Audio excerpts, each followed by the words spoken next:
As Austria heads to the polls in Europe's next election on Sunday, the spotlight is on 31-year-old Sebastian Kurz, who's tipped to become one of the world's youngest leaders if he's voted in as Chancellor. The leader of the Austrian People's Party has convinced many voters that he'll bring something new to the old Conservative Party. But despite his fresh face, the foreign minister has used a traditional line when it comes to immigration.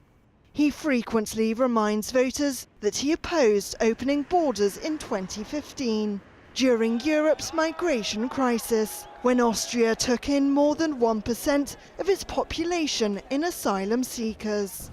Kurz wants to restrict benefits for refugees and other new arrivals.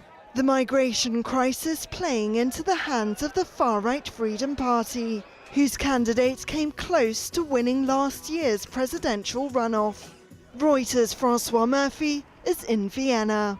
There is a very good chance that the far-right party will play a significant role after this election, simply because the Conservative Party, headed by Kurz, which is clearly in the lead in opinion polls, is at loggerheads with its current coalition partner, the Social Democrats.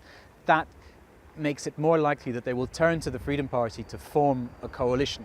The election stoking more concern among liberals about the rise of populism in Europe. That after Germany's far-right AfD party came third in the September vote and entered parliament for the first time.